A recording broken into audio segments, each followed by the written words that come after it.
Good afternoon and welcome to the Insights in AI virtual series. My name is Sohail Khan, and on behalf of the RapidAI team, we want to thank you for joining us. We're excited to have Dr. Dan Gibson here to share his insight on how his program utilizes RapidAI to create a highly efficient hub and spoke system for ischemic stroke care.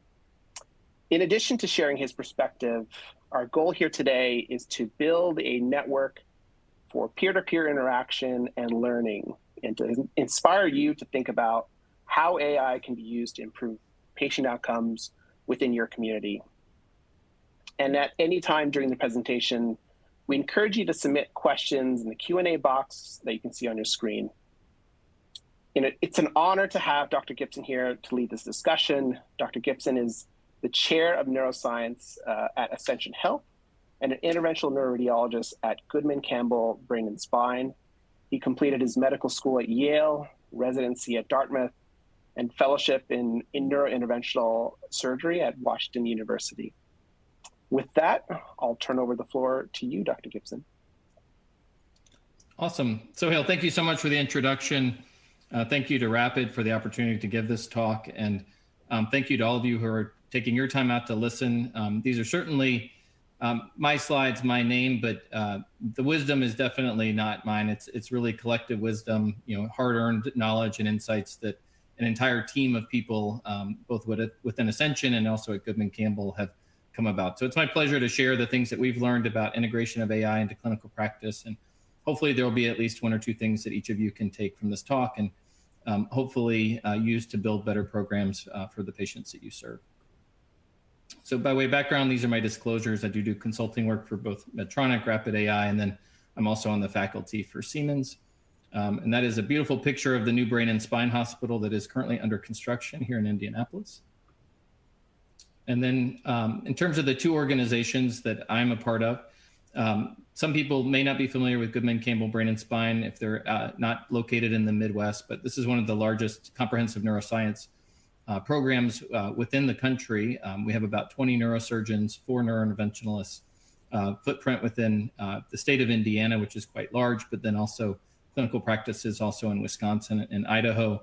And as a group, we're looking for national expansion. So to the extent anybody on this call has needs as it relates to neurointerventional and neurosurgical practice staffing, please feel free to reach out at any time.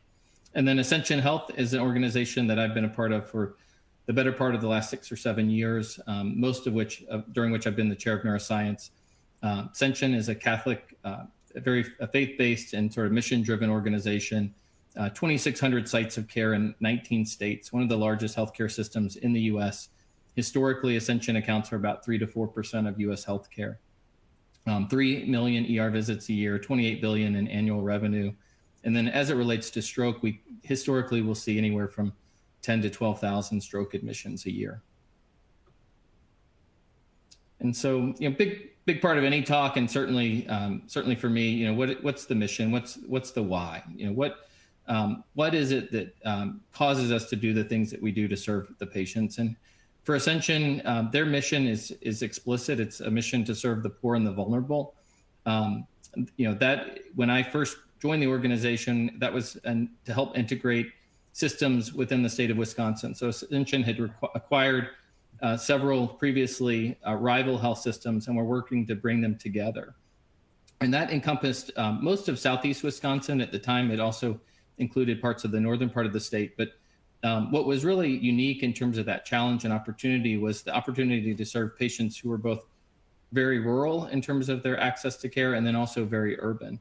And what we saw when we first got boots on the ground was that the needs of those communities was not being met with the systems of care that had been designed. And so for us, that was an opportunity to really re-engineer things and start from the ground up. Anecdotally, I can tell many stories, but the ones that I remember the most from those early years were the patients who would frequently walk into ERs with atypical symptoms, not initially thought to be stroke related, and especially the young women maybe walk into an ED, be incorrectly triaged as a suspected drug overdose and be found 24 hours later to have had a large vessel stroke. Those were very emotionally charged cases. And For me, that was the calling to really say, let's make a difference. And for us, that opportunity to make a difference really coincided with the advent of AI and Rapid entering the marketplace. And so for us, we saw that artificial intelligence was a path to serving the needs of these communities in ways that the historical staffing models couldn't. And so, that really predicated an opportunity not just to say, let's embrace AI, but let's build AI as a platform on which we can communicate better as an organization. And so the advent of our need and push to get Rapid was also the advent of us starting a national neuroscience service line. And so really a lot of the story that I'm going to tell was really fostered and I think led from the start from Rapid. So Rapid was not only technology for us, but it was a path toward communication and driving change as using technology to transform the organization, not just in the technology itself, but really that platform of collaboration. So this is, Rapid, as for those who aren't familiar with the company, really the gold standard as it relates to stroke care. Historically, Rapid began at Stanford with Greg Albers, Roland. That team's DNA was really patient care. They have quickly expanded, in large part because of the need that they are serving, to now 2,200 hospitals, over 100 countries, 14 million scans that have been performed on the platform, 350 plus publications, and I'm sure that number goes up weekly, and over 10, now approaching a dozen New England Journal articles. So 75% of U.S. comprehensive stroke centers rely on Rapid, and 85% of the best neurosurgical and neurology programs are part of RapidAI. So, truly, Rapid is the gold standard. For us as an organization, I'll tell you, Rapid's mission was also our mission. So that desire to meet the needs of rural and urban communities was one that we felt like we could not leave any of our hospitals behind. And so for us, we made a decision early on in the dialogue with Rapid that we were going to blanket the entire system with the technology. We were not going to leave any hospital out, regardless of the fact that they may not have high volume, and maybe they were only serving a somewhat marginalized or rural population that couldn't historically afford that type of technology. We said, please work with us to make it possible to bring this technology to all of our patients. And as a vendor and a partner, to have the same mission and values was really critical to us. And fortunately, we were able to work it out so that we could bring the technology to each of our hospitals. And I'm very proud to say, as chair of neuroscience, any patient that walks into an Ascension hospital today, provided we have a CT scanner capable of doing perfusion imaging, is going to have the same protocol and the same technology, whether it's a rural hospital or one of our academic or comprehensive stroke centers. So, again, that DNA of the company, has really been manifest in the clinical trials that have transformed stroke care. We take it for granted today that thrombectomy is standard of care, but even when I started my training in 2012, it was anything but. And there were a lot of question marks as to whether or not the therapy even worked. I think our understanding of stroke as a disease was still incorrect. I think, many, myself included, thought when someone had a large vessel stroke that the clock ticked too fast for us to be able to intervene. And we really didn't have a great understanding of the physiology of the disease until Rapid came along. And really the advent of perfusion imaging has powered these transformative clinical trials, some of which are listed here, but showing efficacy in the early window, the intermediate window, now the late window. More recently, we've used Rapid to show benefit of patients who are presenting with the worst types of strokes, the large core ischemic stroke. So patients that may have very unfavorable physiology or early edema on CT scanning, we can still use Rapid to select that subset of patients that stand to benefit from thrombectomy. So now I want to discuss how AI can help each of you achieve the clinical, operational, and financial goals that you may have. This technology really doesn't live in isolation, and it needs to be used to drive change. And those changes can be clinical. No program is going to survive if it's not efficient. And then, looking forward, the financial viability is going to be critical to continued investment in AI, which is going to be needed to drive the field forward. For us as a service line, we were always looking for win-wins. We look for them, both within our clinical teams, but certainly when we meet with partners. And for us, the opportunity to have a technology that's driving clinical excellence, that is enabling us to hit programmatic goals, both quality and programmatic growth, is really huge to us. So we've seen tremendous return on the investment that we've had with Rapid in ways that we really didn't anticipate when we first started down this path. So as part of this conversation, I'm going to share a more recent case. I mentioned earlier, we had cases that were very frustrating pre-Rapid. Rapid really opened the door for us to have the launch of a service line, to have opportunities to develop clinical protocols. And this was a case just a few months ago that really highlights how we've been able to harness the technology to drive the types of outcomes that really we thought unimaginable, I would say, when we first started. So this was a 75-year-old Serbian-speaking female, past medical history of atrial fibrillation, on Eliquis, also had some pre-existing disability as it relates to Parkinson's disease, who was found on the floor at 11:30 a.m. by her husband. Classic MCA stroke symptoms, right-sided weakness, and expressive aphasia. So Ascension Saints is one of our flagship facilities in the southeast part of the state. Patient arrived to us within a half hour of her husband noticing on the floor, so at 11:53 a.m. And then on hitting that door, she was met with this. And I say that this algorithm didn't exist in isolation. It was really in large part Rapid and the opportunity to bring technology to the organization that allowed this algorithm to exist. But this is something that we use as an organization to standardize our workup of stroke. Pre-Rapid, we had a number of clinicians throughout, I guess I'd say spread out throughout the organization, whether they be Texas, Michigan, Tennessee, who had unbelievable clinical expertise, but had not had a chance to really sit down and hammer out what an ideal stroke algorithm would look like. And after much dialogue, we were able to eventually reach consensus. And this is what Ascension's algorithm looks like. It doesn't mean it's perfect. I hope I'm sure plenty of people that might criticize some of the things that we do, but philosophically, we made the decision that stroke was a can't miss diagnosis. And so we are very heavy on imaging early on in the patient activation. So very low threshold to screen patients for stroke. And our imaging algorithm is non-con CT, CTA, and CT perfusion in the vast majority of patients. We try to do as much things in parallel as we can. More recently, we noticed that our door in, door out times were somewhat lagging for atypical stroke presentations. So in our algorithm, we tweaked it a little bit to trigger thought of activating the stroke algorithm earlier for altered mental status or some of that more atypical presentations that might be associated with posterior circulation strokes. And also as a result of the door in, door out, we've looked at even notifying EMS for patients that might require transfer concurrent to the workup. And we're happy to share this protocol with anybody that would like to see it. So for our patient, hit the door to the hospital around noon, RapidAI results by 12:06 p.m. So initially went for non-con CT. This is rapid non-contrast stroke. So this is what the stroke output is. This is exactly what it looks like for this patient. So the patient did have a hyperdense left MCA.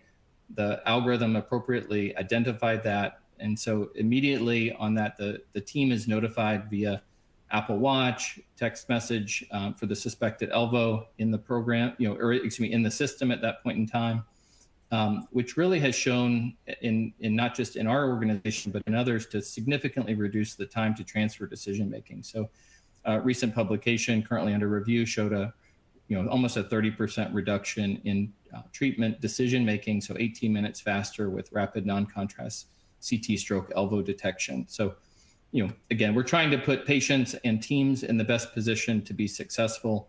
And this type of technology enables, notification even faster than any human radiologist can get to that scan. So within about 30 to 45 seconds, that suspected ELVO detection is going out to the team.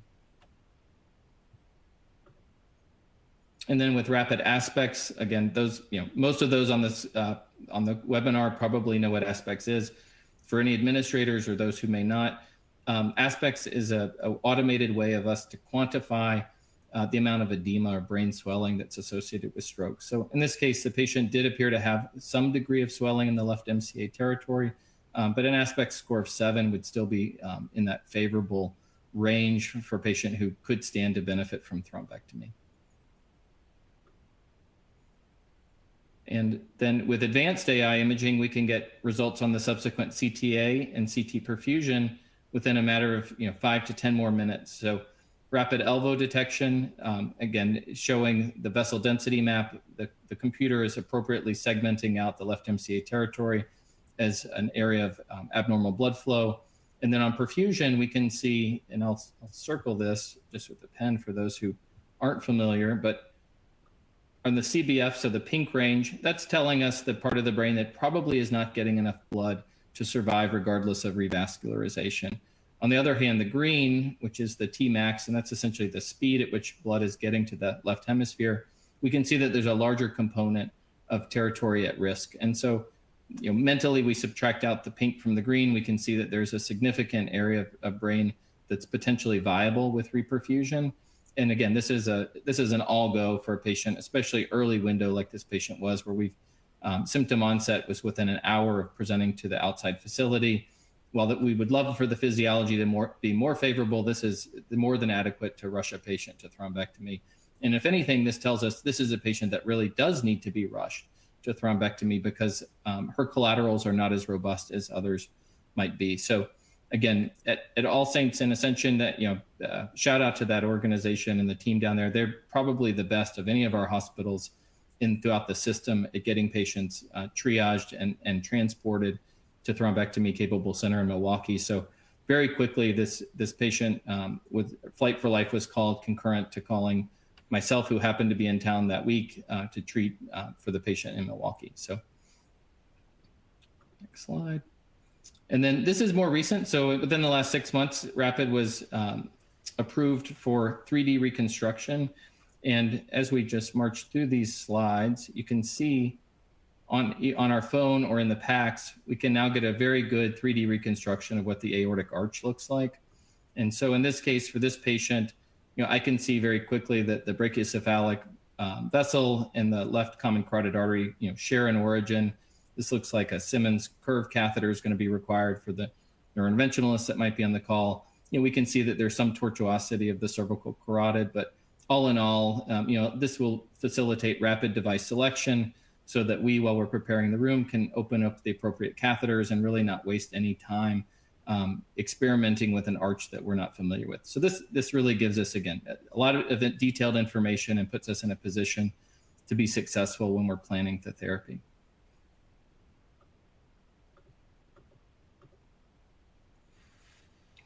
So again, looking at, really thinking about a system of care as opposed to a single hospital, Rapid has really transformed not just that, the processing of perfusion imaging, but every part of the chain of care for the patient. So EMS arrival, the hospital notification, data collection, decision-making, scanning, notification, which now can happen through Rapid. And then even more recently with Teams notification, we can notify our teams about arrival, share messaging as it relates to case planning, which catheters and devices to open, and even potentially close the loop with the referring physician as it relates to outcomes of the patients. Historically too, for Ascension, we sent a lot of patients out of network for stroke care. And what Rapid enabled us to do was really put the entire system under a microscope and really assess, what was needed for us to be best in class at providing stroke care for all of our patients. And I think for sure we have a much better lens on the type of imaging that patients are having in the system. And also Rapid enables us to look at our patient outcomes and compare them with what's previously been published, so that we're comparing apples to apples as it relates to the types of patient outcomes that we would expect. We are blessed in having system-wide data and analytics, and we also have a system-level registry service.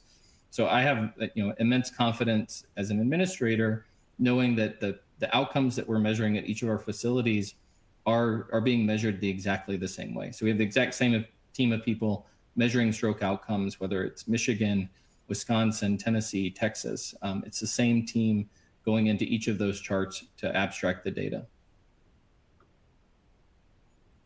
And so again, working at really to create that systemness and that connectedness, Rapid really facilitated that. So the system we designed in Wisconsin was a hub and spoke model. We had about 6 primary stroke centers that were able to all be on Rapid. All were capable of perfusion imaging for the initial triage. And then all of those patients that met inclusion criteria were then transferred to Columbia St. Mary's, which is a Joint Commission accredited comprehensive stroke center in Milwaukee. Really and truly, for me, this has been a passion project. Stroke care is something I think everybody on this call, I'm sure, believes in immensely. It is truly life-changing for so many people.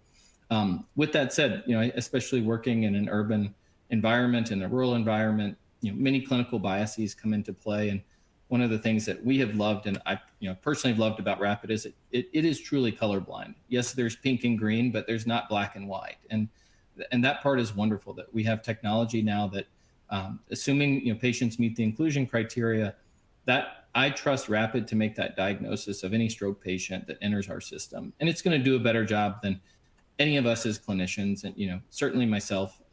There's no amount of clinical judgment that I could possibly have that's going to be trumped by what we find on Rapid. And we've seen patients with very atypical presentations, the very low NIH, even TIA-like presentations who are presenting with large vessel stroke.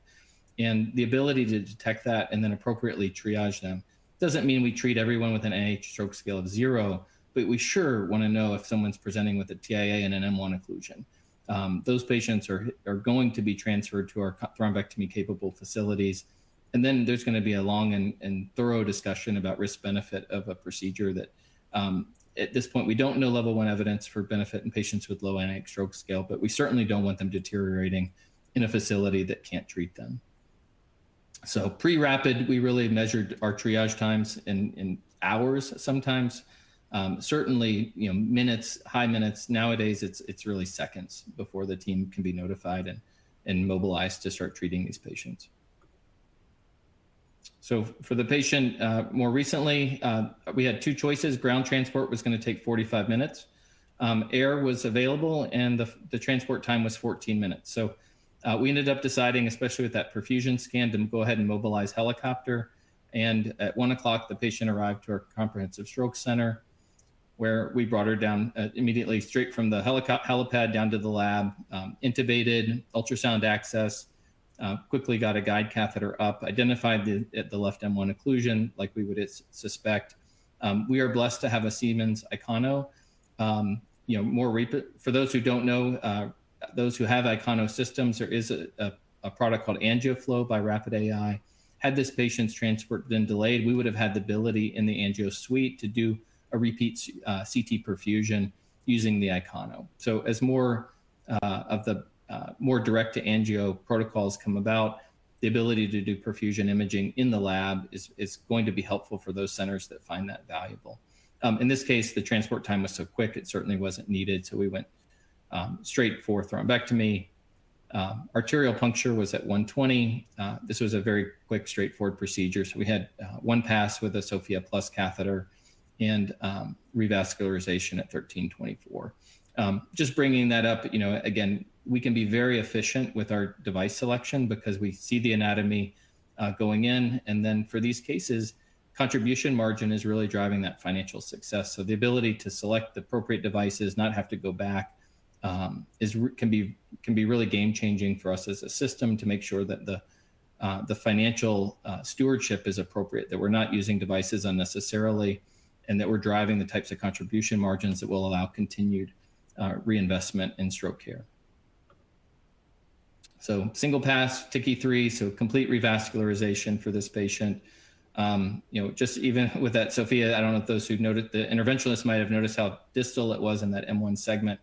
Ended up pulling out five discrete clots. At least that's what was in the canister when we finished. Procedure time was 4 minutes from puncture to revascularization. So, again, we're highlighting this case as, we had certainly a before and after, and I'd be happy to share some of our more challenging cases too. This was a success, but our door to initial imaging was less than 10 minutes. Again, in part because we have that standard algorithm that is very imaging heavy, and it's also empowering to the ER physicians to move these patients directly to stroke imaging when there's a clinical suspicion for stroke.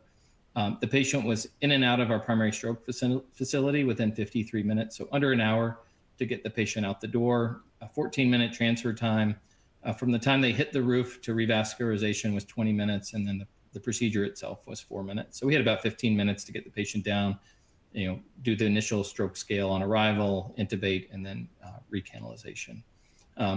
What is I think remarkable about this case, and it is by no means where we were pre-Rapid, but really taking that step back, looking at us as a system of care, not just a hospital.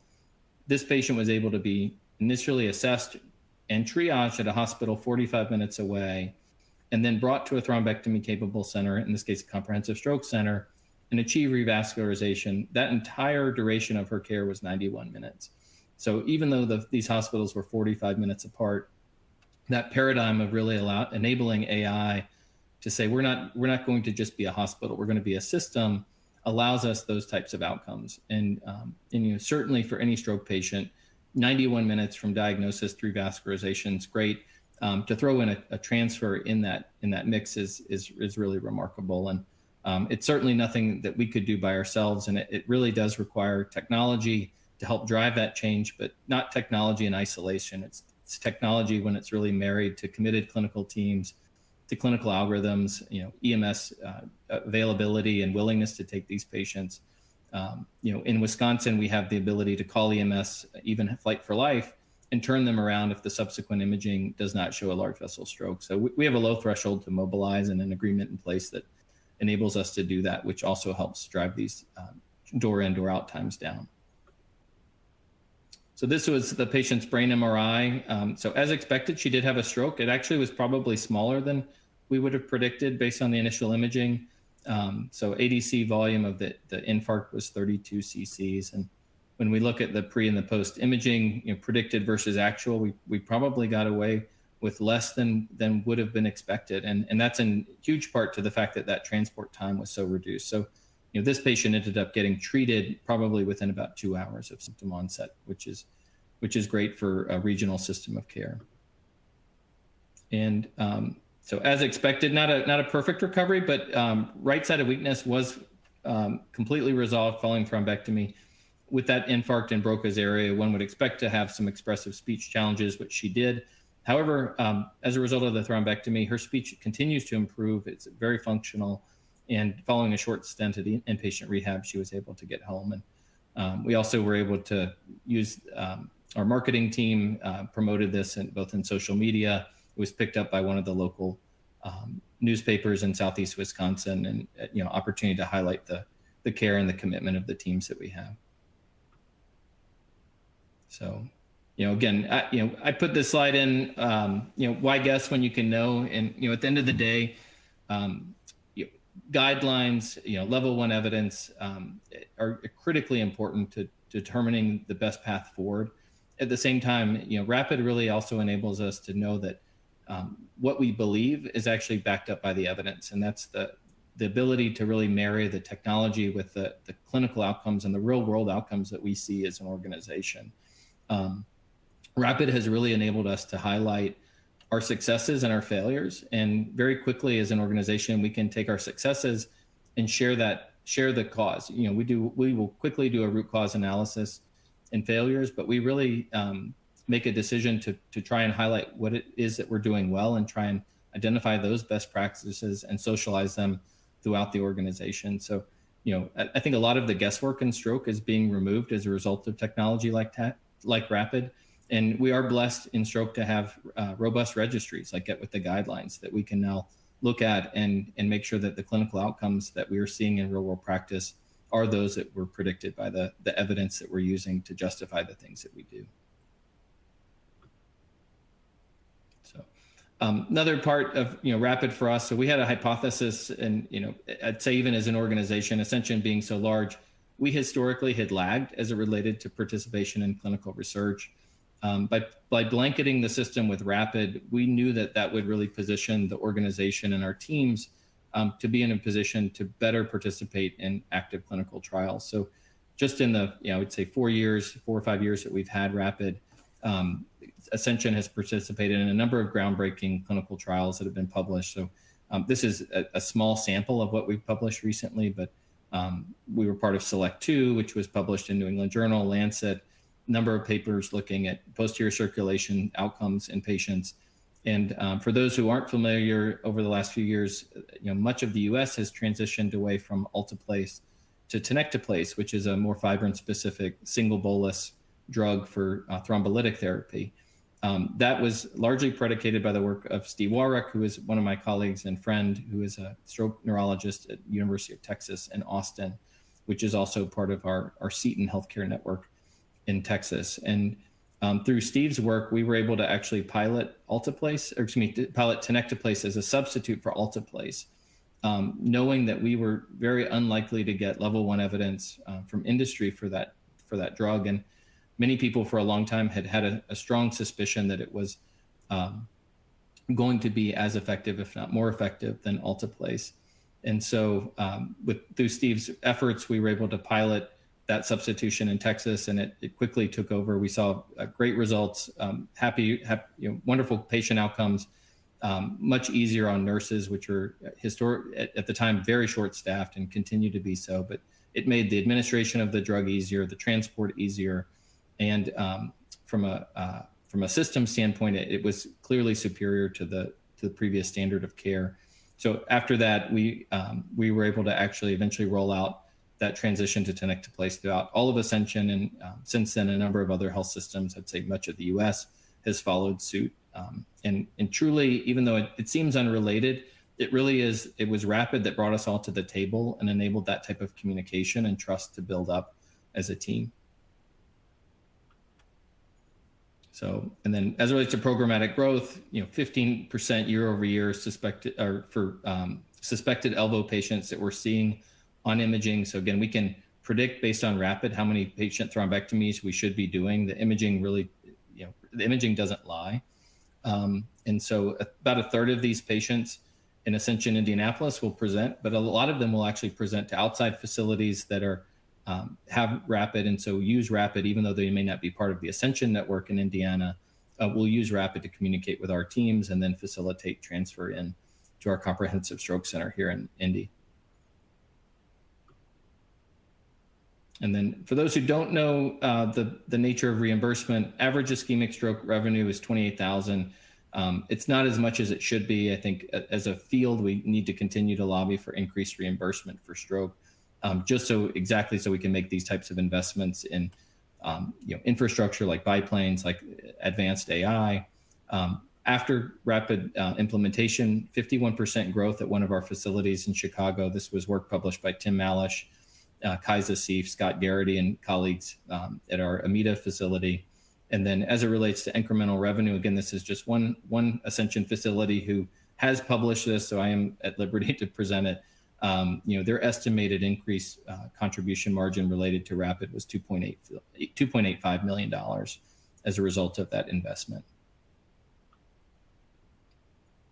And then this is a slide that is not real numbers. These are all made up, but I did want to present it to show the way that we think about new technology as a system. So this is very much of a back of the envelope, again, with made up numbers, looking at numbers of encounters on the left, year over year. So 2022 versus 2023. This is a single DRG. So the DRG 23 is one of our thrombectomy DRGs. It's 23 and 24. DRG 23 is that more heavily weighted, so better reimbursed as a result of the MCCs or major complication and comorbidities that would drive the use of DRG 23.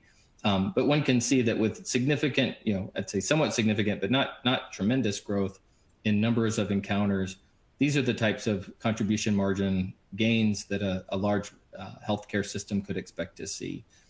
This would be a system seeing 1,600 patient encounters, so about a 20% increase to go up to 2,000. But that may easily be $6 million in incremental revenue to an organization that size. And many on this call will look at these numbers and say, no, we do much better than that. You have a better payer mix than maybe what's being highlighted here. Others who may be in more demographically challenged communities, it may be hard to eke out those types of margins. But regardless, Rapid as a technology isn't about trying to drive numbers forward. It really is about trying to drive the health of the communities that you're serving. Hopefully, though, it will enable the types of contribution margins you need to continue to invest in your people and your programs. And one of the, I'd say, talking points I wanted to really hammer home, so if, to the extent people are paying attention, please listen to this. One of the things that I personally learned through this whole process is how important it is not just to justify the initial investment in a technology like Rapid or your stroke programs, but how important it is to really continually do that. Year over year, it is just, I cannot emphasize enough how important it is to make sure that you as clinicians and your administrative teams understand how important this is to your community and how important it is to the bottom line. Because if this is not data that you can easily access, you're going to become eventually a target. The next time there's a downturn in healthcare, staffing becomes too expensive. People look to cut programs, and unless you're able to have these numbers on the tip of your tongue if you're speaking, and quickly be able to point your administrators to this type of data to say, no, this is untouchable. This is too important to our community. These are team members, stroke coordinators, neurointerventionalists, stroke neurologists that are vital to justifying our ability to serve the needs of our community. Hopefully they will look elsewhere when it comes time to do budgetary rebalancing or cost cutting. Personally, I think stroke is so important. Really, no one should be in the healthcare business without a clear plan to treat stroke patients. And that doesn't mean everyone needs to do thrombectomy, but everyone needs to take any patient in their hospital, whether it's presenting through the ED or an inpatient stroke, and give that person the best chance of success to recover from that disease. Because stroke has long since moved past the time when we felt the die was cast, it was a death sentence or disability was inevitable. Stroke is an absolutely curable disease in 2024, and it will only continue to become more so. So again, as clinicians, we tend not to want to think about the numbers, but for me speaking as an administrator, I'd say, please don't be ignorant of them. Work with your administrative partners to have a dashboard so that you can always look to this and show the growth and the value of the program, both clinically and financially. So, stroke is a team sport that, I put on a number of people, but I've given this talk, but I can't thank my colleagues enough for all of the wisdom and knowledge that they've shared with me. But none of us can do this alone. Organizationally, I've certainly called out Rapid's benefit to us and shared values for Ascension, but our partners also include Goodman Campbell, who I'm part of. So we have tremendous clinical partners, both independent groups like EMS, Emergency Medicine Specialists, which was the ER doctor on call in Racine, partners at American Heart Association, our civic partners at the City of Milwaukee and Racine, industry partners like Siemens, EMS partners, including Flight for Life, who is the team that brought this patient forward, and then CMS for paying for these cases, and NIH for continuing to fund the research. So this is our team. My partners, Dan Saline, Krishna Amaluro, Andy DiNardo, are my 3 neurointerventional partners. We have a tremendous research team in Indianapolis and a number of really world-class neurosurgeons and nurse practitioners that we are blessed to work with. And then this slide is a shout out to my home team, but really wanted to just send it out. The call to action for everybody watching is just to remember how much those of us that we love and we spend time with sacrifice in the care of stroke patients. So, thanks to all of those who we may be our better halves, our partners, our children, that sacrifice time and certainly lifestyle to be with people that care for stroke patients, especially those who, like me, are often doing so at 2 a.m. or on the weekends and holidays. Perfect. So thank you everyone for your time. Hopefully we have some questions. I'm happy to stay as long as needed to answer any that anybody may have, but hopefully this was helpful.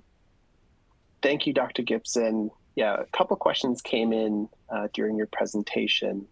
The first one being, how are you able to drive adoption of new technology, something like RapidAI, across multiple hospital systems and across multiple teams? So we could almost have another talk on adoption. I'll tell you, it's not always easy. There's certainly a bell curve as it relates to adoption. So we had early adopters and late adopters, like any large organization would. What we did philosophically was say that we were not going to push Rapid on anyone who didn't want it. So we made Rapid available, and the early adopters ran with it.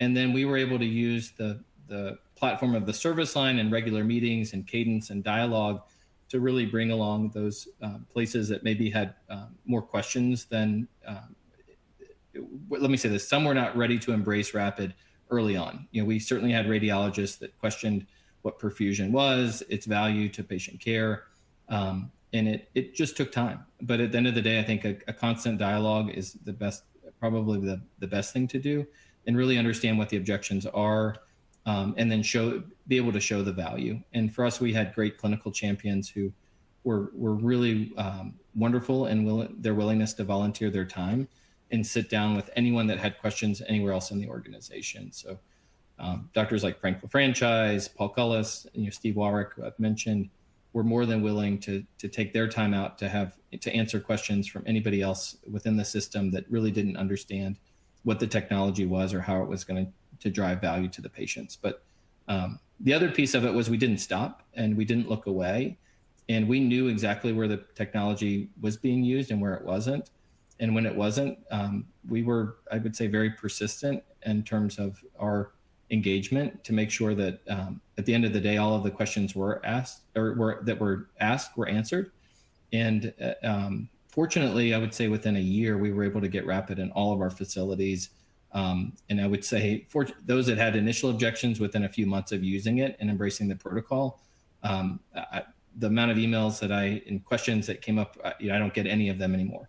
I think at this point, it's the fabric of our system. It's the fabric of what we consider to be standard of care. And, whether it's a radiologist, a stroke neurologist, a neurointerventionalist, everyone has really embraced the platform and the process. Thank you. So earlier you shared your stroke algorithm that you've adopted. Has it changed much, with new technologies being released, or any of the new trials that are coming out? What changes have you seen? So I'm putting it back up on the screen in case people want to look at it. But so we are not very granular in terms of like, say, select to large core. This algorithm is very high level. So the decision making that would be changed by something like a new NIH stroke scale or a time is not going to necessarily live here. What we've done, though, and it's subtle, I didn't mention it when we presented, but I'll point to it now. Last known well is not really part of our dialogue. So we really look at 24 hours of symptom onset or unknown onset of symptoms / known well. So we cast a wide net, thinking that let me say, a lot of patients, especially those in marginalized communities, may not have the same social network of those that are with families or in environments where symptom onset can be readily ascertained. And so we really look at any patient whose symptoms started within 24 hours, or we don't know when the symptoms started, to cast that net. And so that's a little bit different than what people may be used to, but that does enable us not to miss somebody who maybe was home alone for 72 hours, but symptoms started within 12 hours. That patient would and should get screened at any of the Ascension facilities, even though that quote unquote last known well time would be outside of the traditional window. As it relates to the sending imaging to neurointerventional, we also cast a wide net to engage our neurointerventionalists and our stroke neurologists early, so that the more subtleties of the decision making that would be impacted by more recent clinical trials, that's going to the subject matter experts. We are certainly not relying on Rapid to determine who's eligible or ineligible for inclusion. This is information we're getting to our clinical teams, who are then going to make that care decision. Thank you. So one of the other questions that came in was, you do CT, CTA, CTP all in conjunction, not only at your comprehensive stroke center, but also in your spoke networks. One of the questions that came in is, some of the sites choose to break up CT and CTA-CTP to allow for TNK to be given more quickly. However, they also have a site that does all upfront and still achieve really good door-to-needle times. Do you have any specific tips that you want to provide to perform all of these CT, CTA, CTP scans up front and still achieve good success? So yeah, I did the decision and timing of the TNK or lytic administration. That is not highlighted in here, but we certainly have facilities when the resources are in place and we are able to make that decision to administer TNK prior to to start or completion of CTA, we will absolutely push TNK. So this is not to suggest that we believe standard of care is to do all of the imaging and then determine whether you should give TNK. It's very resource dependent. So many of our larger comprehensive stroke centers absolutely will aspire and work hard to be at the bedside to give the TNK.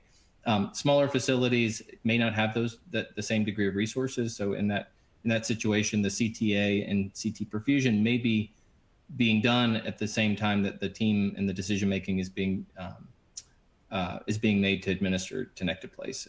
We didn't touch on this, but Joanna Morton is a wonderful stroke neurologist who has really built up Ascension's teleneurology network. So that is a platform that we have not been able to expand as fast as we would like. But teleneurology at these rural facilities would level set in a way that we haven't been able to always do with bedside nurse practitioners or bedside stroke neurologists, which are not always available, certainly at our smaller rural hospitals.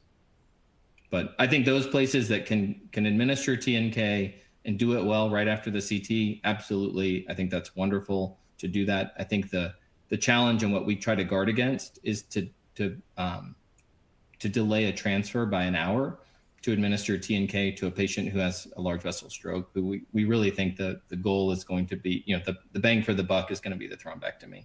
And I don't think I would want to wait an hour to get a better door to needle time if it meant that long of a delay in getting a patient to thrombectomy that has large vessel stroke. Many of these patients, as everybody knows, the vast majority are not going to be thrombectomy eligible. The vast majority aren't going to be TNK eligible either. But at the end of this pathway, the goal is to rule that in or rule it out as best we can. Thank you. Last question. This question came in. Some spoke facilities may not want to do CTP or don't have the capabilities to do it. So what does RapidAI provide that would be applicable for these spoke hospitals who may not want to do CTP, but still want to engage in better patient care? Yeah, so that, for those who haven't seen the app, and I won't open it up, but the Rapid platform is not just CTP. I think when Rapid got its first value proposition, Willie, was that automated CTP processing, but the company has evolved in ways that, I would say that is still a core component of the business, but not, speaking as a customer, that's not the value proposition that we certainly not how we measure Rapid today. We love getting our CTP maps very quickly. Rapid does it beautifully, but as we mentioned in some of those slides, the ability to diagnose a dense MCA and notify a care team within 45 seconds. I mean, that is better than any human radiologist can do. None of us are going to be able to look at the scan that quickly and notify a care team. I mean, it would take me, 5 minutes to go through the scan and then go through, call the operator, figure out who's on call. If I was a radiologist, call the ER physician, who then is going to potentially call an access center. With Rapid, whoever the performing physician would be, whatever the network looks like, and it may be all in your system, or it may be incorporating physicians from outside your system, they're going to get that information, even on the non-con CT, essentially instantaneously. And if you can do a non-con CT, you can probably do a CTA, which should be done at a rural facility in suspected large vessel stroke patients. And again, that CTA would then go to that same treating team. And so that triage decision can now be done very quickly in an informed way that allows resources to be mobilized or not mobilized as appropriate. And so in Indiana, it's part of Goodman Campbell, we service a number of health systems that are not Ascension, but are still on the Rapid platform. So many of those smaller hospitals in Indiana don't do CT perfusion, but they can still call us through the Access Center. We can open up our phone if we're in a case, potentially if we're in the car, we can look at the phone. If we're at home, we might be able to go to PACS, but we can then see the imaging, even if it's not CT perfusion, and we can make a very informed decision about, yes, this is a patient based on the clinical history. I see, Rapid's identified a dense MCA, or I see it myself. And then subsequent CTA shows, yes, there's an M1 occlusion, or maybe there's now a P, sounds like a P1 occlusion that has progressed to a P2 or P3 occlusion that we're not going to treat. This is a patient that can be safely triaged, to medical management or thrombolytic if they're eligible, but doesn't need thrombectomy. So we're able to keep patients in network when they can stay in network, and then move patients out of network to more appropriate sites of care as a result of Rapid. And that is really independent of the perfusion. At this point, I'd say it's more about the platform than it is any individual discipline within neuroimaging. Thank you, Dr. Gibson. That's all the time we have for today. And thank you again for sharing your invaluable insights with us.